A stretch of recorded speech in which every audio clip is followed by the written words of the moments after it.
नमस्ते दोस्तों। हिंदी साहित्य की इस कक्षा में आपका स्वागत। मैं doctor Mahesh Chandra Tiwari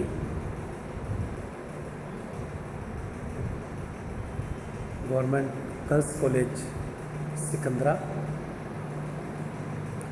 BA part 3 के विद्यार्थियों का हिंदी साहित्य की इस कक्षा में पुनः स्वागत करता हूँ।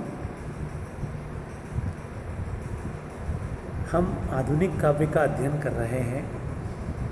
हमने जाना है कि आधुनिक काव्य में जो प्रवृत्तियाँ हम समझने का आज प्रयास करेंगे उसके पीछे की क्या पृष्ठभूमि है। इससे पहले वाले वीडियो में हमने ये जाना था कि छायावाद किसे कहते हैं, छायावाद के कौन कौन से प्रमुख कवि हैं, छायावाद की परिभाषाएं क्या क्या होती हैं, और आज हम छायावाद के अर्थ और परिभाषा के बाद यह जानने का प्रयास करेंगे कि छायावाद की प्रमुख प्रवृत्तियां कौन कौन सी हैं।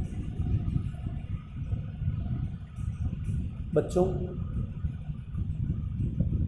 हिंदी साहित्य के 4 भागों आदिकाल, भक्तिकाल, रीतिकाल और आधुनिक काल में से आधुनिक काल हमारे सिलेबस में है। और आधुनिक काल की जो प्रमुख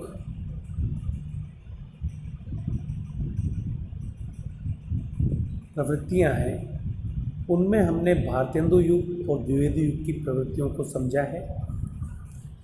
आज हम छायावादी युग की प्रमुख प्रवृत्तियों का अध्ययन करेंगे। पहली प्रवृत्ति छायावाद काल की है व्यक्तिवाद की प्रधानता।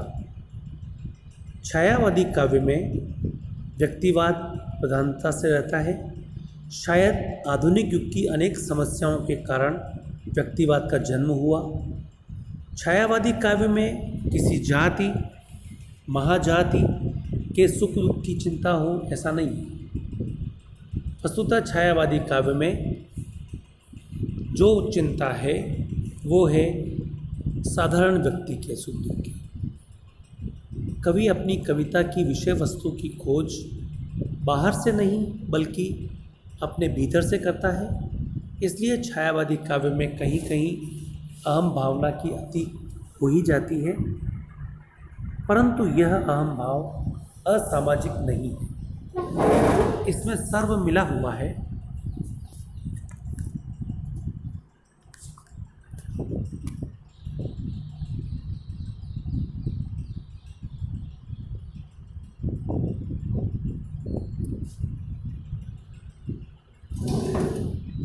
इस कविता में कवि का रोना या हंसना उसका व्यक्तिगत न होकर के प्रत्येक संघर्षरत व्यक्ति का रोना या हंसना है। जैसे मैंने मैं शैली अपनाई, देखा सब दुखी निज भाई, देखा सब दुखी निज भाई। जब मैंने मैं शैली अपनाई तो मैंने अपने सभी भाइयों को दुखी देखा। यानी कि मैं शैली अपनाते ही वो जो कविता थी वो कविता एक व्यक्ति विशेष तक सीमित न रहकर सभी तक वो फैल गई। दूसरी प्रवृत्ति जो हमें दिखाई पड़ती है छायावादी काव्य में वो है मानवतावाद। छायावाद का सबसे उजला पक्ष जो है वो है मानवतावाद। वह युग वास्तव में विश्व युद्ध और मानवतावाद का युग था। युद्ध के भयंकर परिणामों को देखकर अनेक महापुरुष मानवतावाद का प्रचार करने लग रहे थे। प्रसाद की कामायनी और निराला की तुलसीदास रचनाएं मानवतावादी भावनाओं से ओतप्रोत रचनाएं हैं। छायावादी काव्य में राष्ट्रवाद की भावना भी संकीर्ण नहीं अपितु मानवतावादी दृष्टिकोण से आई हुई है।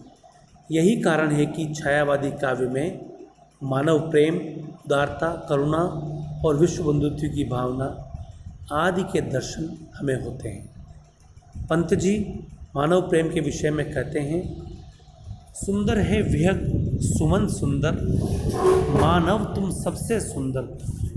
कितनी सुंदर पंक्तियाँ हमें इस छायावादी काव्य में दिखाई पड़ रही हैं। तीसरी प्रवृत्ति जो हमें दिख पड़ती है इस छायावादी काव्य में वो है प्रकृति चित्रण। छायावादी कवियों ने प्रकृति का सुंदर चित्रण किया है। इनके काव्य में प्रकृति का आलंबन व उद्दीपनगत दोनों रूपों में वर्णन हुआ है। इन्होंने अपने काव्य में प्रकृति का मानवीकरण खूब किया है। सभी प्रमुख छायावादी कवियों ने प्रकृति का चित्रण नारी के रूप में किया है। छायावादी कवियों ने प्रकृति के माध्यम से सुंदर व सात्विक चित्र खींचे हैं, परंतु कहीं कहीं इनके प्रकृति चित्रण में अश्लीलता के दर्शन होते हैं, लेकिन बहुत कम, रेयरली। जैसे जूही की कली को जब लोग कहते हैं कि साहब ये तो छायावाद की जो शैली है उसका सर्वश्रेष्ठ उदाहरण है, शुरुआत की कविता है, लेकिन उस पर ये लांछन भी लगता है कि देखो सब स्त्री पुरुष के प्रेम का खुला वर्णन, सरकाती पद खिसकाती लट शर्माती जब वह नमत दृष्टि से देख रोजों के। प्रकृति की बात हो रही है और यहाँ पर थोड़ा सा अश्लील वर्णन हमें चौंकाता है। चौथी जो विशेषता हमें दिखाई पड़ती है वो है रहस्यवाद। छायावादी काव्य की एक प्रमुख प्रवृत्ति है रहस्यवाद। यही कारण है कि कुछ विद्वानों ने तो छायावाद को रहस्यवाद से ही जोड़कर परिभाषित किया है। उदाहरण के लिए आचार्य शुक्ल छायावाद को रहस्यवाद से जोड़ते हैं। डॉक्टर राम कुमार वर्मा की रहस्यवाद को छायावाद ही मानते हैं। वे कहते हैं कि जब परमात्मा की छाया आत्मा पर और आत्मा की छाया परमात्मा पर पड़ने लग जाती है तब वहाँ रहस्यवाद या छायावाद का उदय होता है। वस्तुतः सभी छायावादी कवियों ने अपने काव्य में आध्यात्मिकता को स्थान दिया है। इन कवियों ने आंतरिक अनुभूतियों को प्रकट करने के लिए रहस्यवाद का सहारा लिया। प्रसाद ने परम सत्ता को बाहर खोजा, महादेवी वर्मा ने प्रेम और वेदना में, पंत ने प्रकृति में और निराला ने तत्वज्ञान में। लेकिन इनमें से किसी का भी रहस्यवाद कबीर या दादू जैसा गहरा नहीं। इनके रहस्यवाद में मार्मिकता का अभाव है। कबीर और दादू, उसमें भी कबीर के रहस्यवाद की विशेषता जितनी गहरी है उतनी विशेषता गहरी इनकी हो भी नहीं सकती, क्योंकि कबीर एक संत थे और ये कवि पहले थे। कबीर का काव्यत्व संतत्व के बाद आता है, जबकि इनका काव्यत्व तक ही रहता है, संतत्व तक ये पहुँचते भी नहीं। स्वच्छंदतावाद 5 विशेषता है। छायावादी कवियों ने अहमवादी व व्यक्तिवादी होने के कारण स्वच्छंदतावादी प्रकृति को अपनाया है। उन्होंने काव्य रचना करते समय किसी भी प्रकार के शास्त्रीय बंधनों को स्वीकार नहीं किया। विषय का चयन करते समय भी उन्होंने इसी नियम को अपनाया। यही कारण है कि छायावादी काव्य में विषयगत विविधता है। सौंदर्य वर्णन, प्रेम चित्रण, प्रकृति वर्णन, राष्ट्र प्रेम, रहस्यवाद, वेदना, निराशा, उत्साह आदि सभी विषयों पर इन्होंने अपनी लेखनी चलाई है। छठी विशेषता है इनकी वेदना और निराशा। छायावादी काव्य में वेदना और निराशा सर्वत्र व्याप्त है। कुछ आलोचक तो यह मानते हैं कि यह निराशा तत्कालीन वातावरण में जो बड़ा गमगीन माहौल हो रहा था, उदासी का माहौल हो रहा था, गुलामी का माहौल हो रहा था, तो उस समय के परिणामवश आया हुआ उदासी का वातावरण था, निराशा का वातावरण था, क्योंकि उस समय भारत अंग्रेजों का गुलाम था और आंदोलन भी लगातार असफल हो रहे थे। दूसरा, छायावादी कवि मानते हैं कि वेदना और निराशा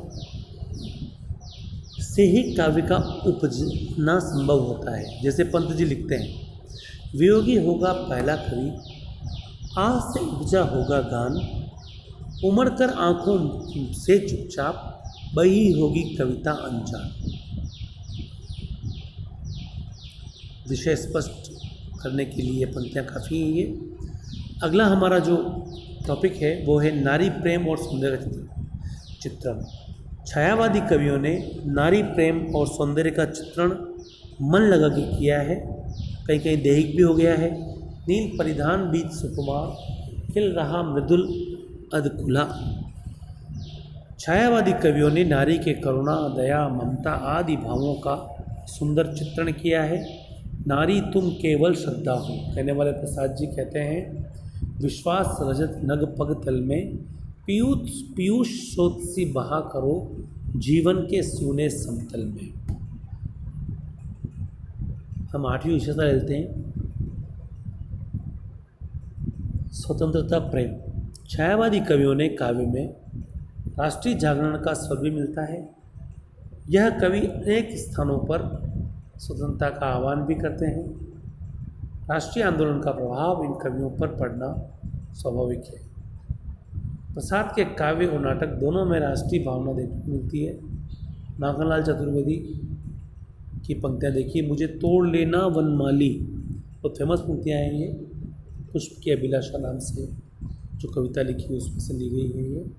मुझे तोड़ लेना वनमाली, उस पथ पर देना तुम फेंक, मातृभूमि पर शीश चढ़ाने, जिस पथ जाएं वीर अनेक। तो मातृभूमि के चरणों में जाने का पक्का इच्छुक है ये कवि, और उसको कुछ भी नहीं चाहिए, केवल मातृभूमि में शीश चढ़ा दे, ये उसकी इच्छा है। कला पक्ष पर विचार कर लीजिए संक्षेप में। कला पक्षीय दृष्टिकोण से छायावादी काव्य उतना ही उत्कृष्ट है जितना भाव पक्ष के दृष्टिकोण से। छायावादी काव्य में खड़ी बोली हिंदी अपने चरम उत्कर्ष पर पहुंच गई। इन कवियों की भाषा चित्रात्मक है। इन कवियों ने कोमलकांत शब्दावली का प्रयोग किया है और संस्कृतनिष्ठ भाषा पर बल दिया है। छंदों के दृष्टिकोण से छायावादी कवियों ने परंपराओं को तोड़ा है। निराला ने काव्य में मुक्त छंद की नींव रखी, फिर भी गहनता इन कवियों की कविताओं की प्रमुख विशेषता रही है। रहस्यवादी भावना के कारण किन कवियों की कविताओं में प्रतीकात्मकता व संगीतता इन कवियों की कविताओं में मिलती है। इन कवियों ने शब्दालंकार के साथ साथ उपमा, रूपक, अतिशयोक्ति, मानवीकरण अलंकारों का भी सुंदर प्रयोग किया है। निष्कर्ष रूप में हम कह सकते हैं कि छायावाद हिंदी आधुनिक कविता का स्वर्ण युग था। इसमें खड़ी बोली हिंदी का भी व्यापक प्रचार हुआ। प्रसाद निराला पंत इसके प्रमुख कवि हैं और पहली बार माना कि हिंदी की इस खड़ी बोली में भी माधुर्य जो है वो किसी भी हालत में